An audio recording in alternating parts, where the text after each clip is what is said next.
തവസ്സുൽ രണ്ട് രീതിയിലാണ്. ഒന്ന് തവസ്സുൽ മശ്റൂഉൻ, പിന്നെ തവസ്സുൽ മംനൂഉൻ. മശ്റൂ എന്ന് പറഞ്ഞു കഴിഞ്ഞാൽ അനുവദിക്കപ്പെട്ടിട്ടുള്ള, നിയമമാക്കപ്പെട്ടിട്ടുള്ള. മംനൂ എന്ന് പറഞ്ഞു കഴിഞ്ഞാൽ നിഷിദ്ധമാക്കപ്പെട്ടിട്ടുള്ള, പറ്റാത്തതായിട്ടുള്ള തവസ്സുൽ. ഇതിൽ മശ്റൂ എന്ന് പറഞ്ഞിട്ടുള്ള കാര്യങ്ങൾ കുറെ തരങ്ങളുണ്ട്. അതിൽ മശ്റൂ എന്താന്ന് ചുരുക്കി പറഞ്ഞു കഴിഞ്ഞാൽ തെളിവുകൾ വന്നിട്ടുള്ള കാര്യങ്ങൾ, ഖുർആനിലും സുന്നത്തിലും വന്നിട്ടുള്ള കാര്യങ്ങൾ, തവസ്സുൽ ചെയ്തതായിട്ട് സ്ഥിരപ്പെട്ടിട്ടുള്ള കാര്യങ്ങൾ, അതൊക്കെ എന്താണ് അനുവദനീയമായിട്ടുള്ളതാണ്. അതിൽ ഒന്നാമത്തതാണ് അത്തവസ്സുൽ ബി അസ്മാഇല്ലാഹി വസിഫാതിഹി വഅഫ്ആലിഹി. അള്ളാഹുവിന്റെ നാമങ്ങൾ കൊണ്ടും അള്ളാഹുവിന്റെ വിശേഷണങ്ങൾ കൊണ്ടും പ്രവർത്തികൾ കൊണ്ടും തവസ്സുൽ ചെയ്യുക. അതിന് തെളിവായിട്ട് ഖുർആനിൽ കാണാം, വലില്ലാഹിൽ അസ്മാഉൽ ഹുസ്ന ഫദ്ഉഹു ബിഹാ. തീർച്ചയായും അല്ലാഹു തആലക്ക് ഉത്തമമായിട്ടുള്ള നാമങ്ങളുണ്ട്, നിങ്ങൾ അത് വിളിച്ച് പ്രാർത്ഥിക്കുക. രണ്ടാമത്തേത് അത്തവസ്സുൽ ബിൽ അഅമാൽ അസ്സാലിഹ. സാലിഹായിട്ടുള്ള സൽക്കർമ്മങ്ങൾ കൊണ്ട് തവസ്സുൽ ചെയ്യാം. അതിന് തെളിവായിട്ട് ഖുർആനിൽ കാണാം, അല്ലദീന യഖൂലൂന റബ്ബനാ ആമന്ന ഫഗ്ഫിർ ലനാ ദുനൂബന വഖിനാ അദാബന്നാർ. അവരെങ്ങനെയുള്ളവരാണെന്ന് പറയാണ്, ആമന്ന റബ്ബന, ഞങ്ങളുടെ റബ്ബെ ഞങ്ങൾ വിശ്വസിച്ചിരിക്കുന്നു, അത് കാരണത്താൽ ഫഗ്ഫിർ ലനാ. അപ്പൊ ഇവിടെ അവരെ വിശ്വാസം എന്ന് പറഞ്ഞിട്ടുള്ള സൽക്കർമ്മങ്ങൾ വെച്ചാണ് എന്ത് ചെയ്യുന്നത്, അള്ളാഹു തആലയോട് ചോദിക്കുന്നത്. ഞങ്ങൾ വിശ്വസിച്ചിരിക്കുന്നു, ഫഗ്ഫിർ ലനാ, അതുകൊണ്ട് ഞങ്ങൾക്ക് പുറത്തു തരണേ, ദുനൂബന ഞങ്ങളുടെ പാപങ്ങൾ, വഖിനാ അദാബന്നാർ നരക ശിക്ഷയിൽ നിന്ന് ഞങ്ങളെ രക്ഷപ്പെടുത്തണേ. ഇതിന് ഒരുപാട് തെളിവുകൾ കാണാൻ സാധിക്കും. ഇബ്നു ഉമർ റളിയല്ലാഹുവിന്റെ ഹദീസിൽ റളിയല്ലാഹു അൻഹുമ സ്വഹീഹുൽ ഹദീസാണ്. നമുക്കറിയാം എന്താണ്, മൂന്നാളുകൾ ഗുഹയിൽ കുടുങ്ങുന്ന സംഭവം കേട്ടിട്ടുണ്ടാവും.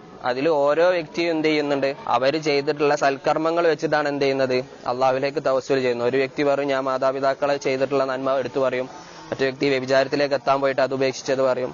മൂന്നാമത്തെ വ്യക്തി ഒരു പണിക്കാരന് അവന്റെ കൂലി കൊടുക്കാനുണ്ടായിരുന്നു, എന്നിട്ട് അത് എടുത്തു വെച്ചിട്ട് കുറെ കാലം കഴിഞ്ഞിട്ട് തിരിച്ചു കൊടുക്കുന്ന സംഭവം പറയുന്നുണ്ട്. അങ്ങനെ ഈ മൂന്ന് വ്യക്തികളും അവിടെ ആ ഗുഹയിൽ കുടുങ്ങിയ സമയത്ത് എന്താണ് ചെയ്തിട്ടുള്ളതെന്ന് വെച്ച് കഴിഞ്ഞാൽ തവസ്സുലാണ് ചെയ്തിട്ടുള്ളത്. അവരെന്ത് തവസ്സുലാണ് ചെയ്തതെന്ന് വെച്ച് കഴിഞ്ഞാൽ സൽക്കർമ്മങ്ങൾ കൊണ്ടാണ് തവസ്സുൽ ചെയ്തിട്ടുള്ളത്. മൂന്നാമത്തേന്ന് പറയുന്നത് അത്തവസ്സുൽ ബിദുആഇ റജുലിൻ സാലിഹിൻ ഹയ്യിൻ.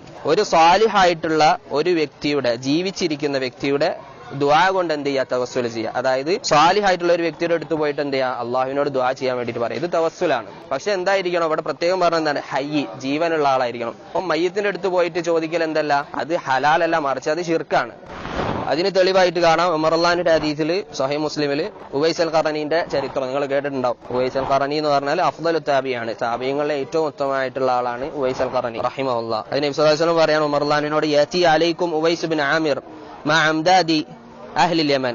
യമനിലെ ആളുകളോട് കൂടെ, ഇത് അംദാദ് എന്ന് പറഞ്ഞു കഴിഞ്ഞാൽ സഹായികളായിട്ടുള്ള, ജിഹാദിൽ മുസ്ലിമുകളൊക്കെ സഹായിക്കാൻ വേണ്ടിയിട്ടുള്ള ആളുകളുടെ കൂടെ നിങ്ങളുടെ അടുക്കലേക്ക് ഉവൈസ് ബിൻ ആമിർ എന്ന് പറഞ്ഞിട്ടുള്ള ഒരു വ്യക്തി വരും. മിൻ മുറാദിൻ സുമ്മ മിൻ ഖറൻ. അദ്ദേഹം എവിടെ നിന്നുള്ളതാണ്, മുറാദ് ഗോത്രത്തിൽ നിന്നാണ്, പിന്നെ ഖറൻ എന്ന് പറഞ്ഞിട്ടുള്ള ഗോത്രം. ഇത് എവിടെയുള്ള ആളാണ്, ഇന്നിപ്പോ എവിടെയാണത്, യമനില് മാരിബിലാണ്. എന്നിട്ട് പറയാണ് കാന ബിഹി ബറസുൻ, അദ്ദേഹത്തിന് എന്തുണ്ടായിരുന്നു, പാണ്ട് ഉണ്ടായിരുന്നു. ഫബറഅ മിൻഹു ഇല്ലാ മൗദിഅ ദിർഹം. പക്ഷെ അദ്ദേഹത്തിന്റെ ആ പാണ്ട് മാറി ഏതൊഴിച്ച്, ഒരു ദിർഹമിന്റെ ഒരു നാണയത്തിന്റെ ഭാഗം ഒഴിച്ചു ബാക്കിയുള്ള എല്ലാ സ്ഥലത്തും മാറി. എന്ന് പറയാം ലഹു വാലിദത്തുൻ ഹുവ ബാറുൻ ബിഹാ. ഉവൈസ് അൽ ഖർണിക്ക് ഒരു ഉമ്മ ഉണ്ടായിരുന്നു, ആ ഉമ്മനോട് നല്ല രീതിയിൽ വർത്തിക്കുന്ന ഒരു വ്യക്തിയായിരുന്നു ഉവൈസ് അൽ ഖർണി. ലൗ അഖ്സമ അലല്ലാഹി ലാ ബറ. അല്ലാഹുവിൽ എന്തെങ്കിലും ശപഥം ചെയ്തു കഴിഞ്ഞാൽ അദ്ദേഹം അത് നിറവേറ്റുമായിരുന്നു. എന്നിട്ട് പറയാണ് ഫഇൻ ഇസ്തതഅത. നീ ഉമർ റളിയല്ലാഹുവിനോട് പറയുന്നതാണ് ഇവിടെ ഷാഹിദ്. അദ്ദേഹം പറയാണ്, നബി സല്ലല്ലാഹു അലൈഹി വസല്ലം പറയാണ്, നിനക്ക് സാധിക്കുമെങ്കിൽ, ഇത് നിനക്ക് വേണ്ടിയിട്ട് അല്ലാഹു തആലയോട് അദ്ദേഹം പാപമോചനം ചെയ്യാൻ വേണ്ടിയിട്ട് നീ ചോദിക്കാൻ നിനക്ക് സാധിക്കുമെങ്കിൽ ഫഫഅൽ, നീ അങ്ങനെ ചെയ്യുന്നു. ഇനി നമ്മൾ പറയാനുള്ളത് ഹറാമായിട്ടുള്ളതാണ്, മംനൂ ആയിട്ടുള്ളത്. അതിൽപ്പെട്ട ഒന്നാമത്തതാണ്, രണ്ട് കാര്യങ്ങളാണുള്ളത്. അൻ യകൂന ബി വസീലത്തിൻ അബ്തലഹ ശർഉ. അതായത് നമ്മുടെ ദീന് നിരർത്ഥകമാക്കിയിട്ടുള്ള, ഇല്ലാന്ന് പറഞ്ഞിട്ടുള്ള കാര്യങ്ങൾ, അത് വെച്ചിട്ട് തവസ്സുൽ ചെയ്യുക.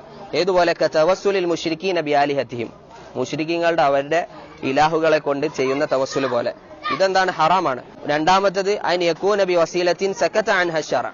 അതായത് നമ്മുടെ ദീന് ആ വിഷയത്തെ പറ്റി സംസാരിച്ചിട്ടില്ല, പറഞ്ഞിട്ടില്ല.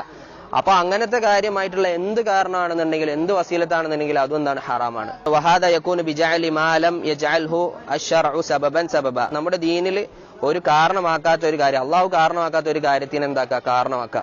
എന്നിട്ട് എന്ത് ചെയ്യുക, തവസ്സുൽ ചെയ്യുക. ഏതുപോലെ അമ്പിയാക്കളുടെയും സ്വാലിഹീങ്ങളുടെയും ഒക്കെ ജാഹ് കൊണ്ട്, അവരുടെ സ്ഥാനം, അവർക്കുള്ള അള്ളാഹിന്റെ അടുക്കലുള്ള ഉത്തമമായിട്ടുള്ള സ്ഥാനം കൊണ്ടിട്ട് എന്ത് ചെയ്യുക, തവസ്സുൽ ചെയ്യുക. അല്ലെങ്കിൽ ഔ ബിദവാതിഹിം വനഹ്വിഹിം, അല്ലെങ്കിൽ അവരെ കൊണ്ട് തന്നെ എന്ത് ചെയ്യുക, അവരെ സ്ഥാനം ഒന്നുമല്ല, അവരെന്നെ ശ്രേഷ്ഠരായിട്ടുള്ള സാലിഹീങ്ങളാണ്, വലിയാണെന്ന് പറഞ്ഞിട്ട് എന്ത് ചെയ്യുക, അവരെ കൊണ്ട് തവസ്സുൽ ചെയ്യും.